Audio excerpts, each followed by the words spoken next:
Poland is one of those countries in Europe that many people don't know much about, despite it being a very large country with a unique history and character, but that doesn't mean that people shouldn't know about it, because they're really missing out.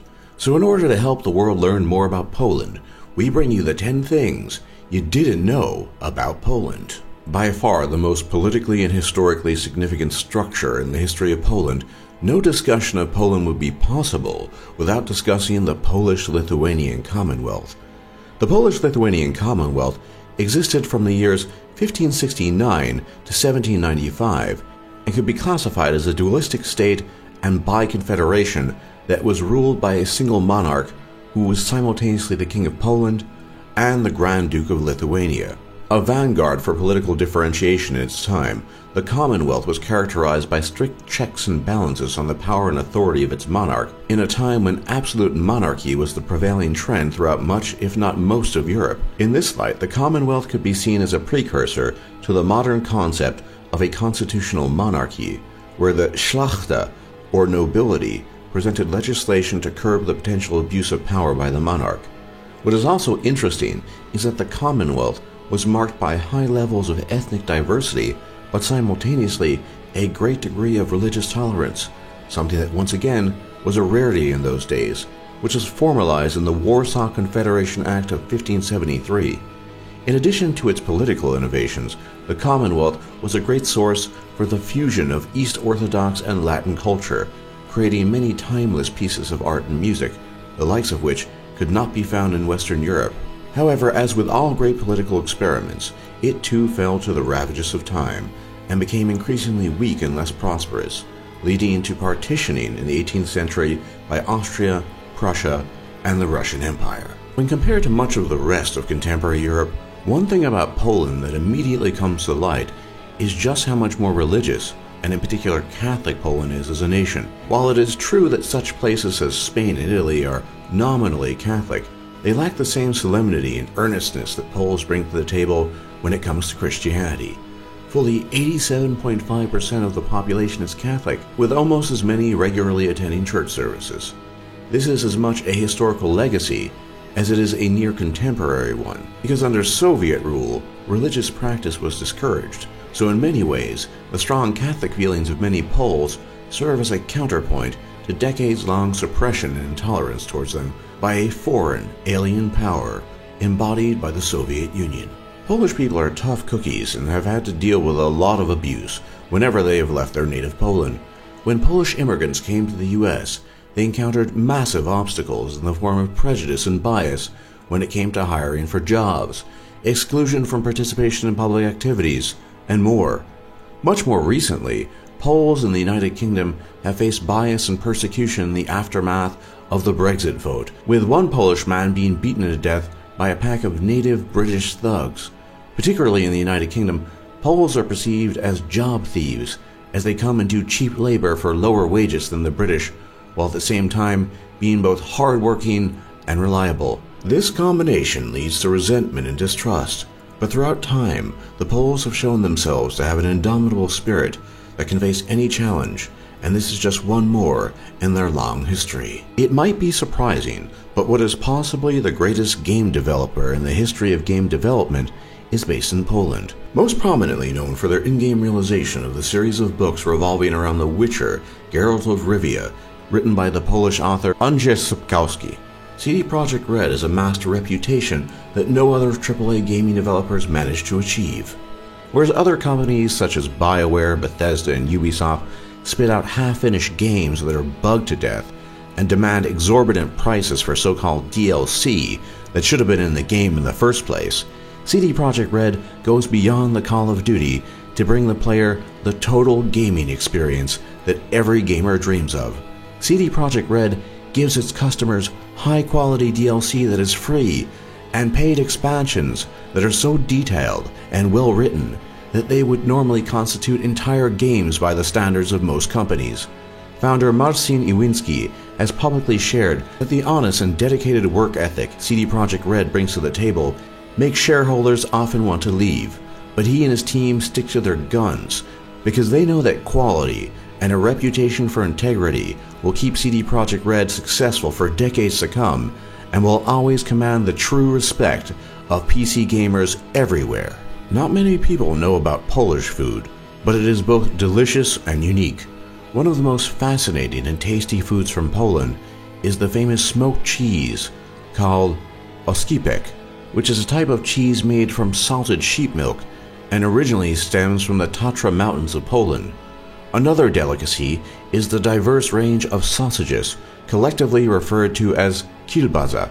Here you can get everything you imagine, from smoked sausage to air-dried sausage to blood sausage and more. And if you like it sweet, something you certainly will want to try is the Polish sweet that resembles a donut called paszki, that is deep-fried dough covered in sugar powder, icing, or orange zest. Whatever your palate, you will definitely find something to your liking with Polish cuisine. The Poles are a tough people, and they have had to be, and although it is rarely talked about, the devastation brought to the Polish population during World War II was enormous. The National Socialists had a mandate that considered the Slavic people so-called Untermenschen, or figuratively translated, nether people, and in the desire for Lebensraum, sought the acquisition of Poland and the destruction of the Polish people. In fact, Nazi crimes claimed the lives of close to 2.77 million ethnic Poles, who were often murdered in a most brutal fashion, sometimes by firing squad, and sometimes in concentration camps, and many simply died of slave labor and disease.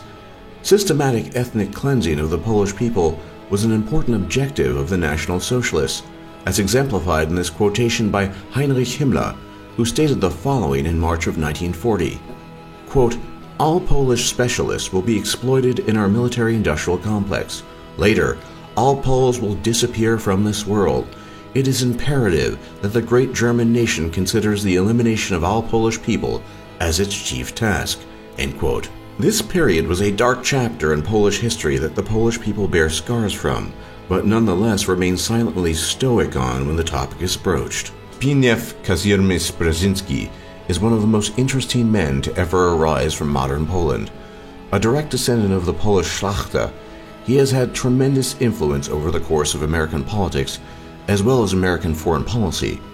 In the 1950s and 1960s, he formulated powerful ideas on how to counter Soviet influence in the Eastern Bloc countries, including the country of his birth, Poland, often butting heads against such giants as Dwight Eisenhower, who favored aggressive antagonism, whereas he favored a peaceful, non-antagonistic approach to the Eastern Bloc after witnessing Eastern Europe's own resistance against the Soviets, embodied in such events as the Polish October and the Hungarian Revolution. In later years, he was instrumental in helping to fund and form the Afghan Mujahideen network in the 1980s in an effort to counter the Soviets, and he has been highly critical of American foreign policy in the wake of 9/11, considering it unsubtle and poorly executed.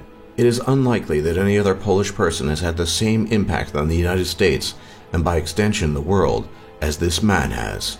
Despite the image of Poland being some type of backwater country, Polish people are among the most educated people in the world, with over 90% of Poles completing secondary education and over 50% of them having an academic degree. Poles also outperform Americans in every test of literacy, numerical competence, and mathematics. In addition, the Polish economy has been growing increasingly stronger and is one of the few countries in Europe with a positive outlook on the future based on a rational assessment of their current state of affairs.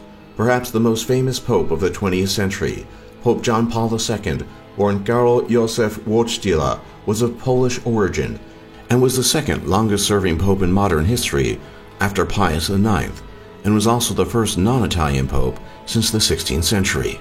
An incredibly talented linguist, Pope John Paul II spoke as many as 12 languages and had mastery in Polish, Latin, German, Spanish, Italian, French, English, Portuguese, Slovak, Ukrainian, Esperanto, and Serbo-Croatian, languages which he frequently used when he was in office. John Paul was known for his virtue and pacifism, and while at seminary in Poland in the 1940s, managed to aid in saving many victims of the Nazis. Pope John Paul II was canonized in April of 2014 and raised to sainthood, a fitting legacy for this quiet yet courageous man. The Polish have had to deal with a great many things during the course of their history. Ottomans, Nazis, the oppressive shadow of the Soviets, and more, and all of this has taken its toll on them. While good and honest people, Poles generally do not trust outsiders and are distrustful of foreigners. In the wake of the migration crisis, Poland was one of the few countries to receive almost no refugees, with vocal opposition coming from many Poles against EU mandates. With all the burdens of their past and what appears to be a fairly bright future for Poland, it is no wonder why many Poles have this conservative, cautious attitude. For as they say, caution wins the day. For more top lists just like this, be sure to leave a like and subscribe if you haven't already, and don't forget to check out our other lists. And thanks for watching, and thanks for learning.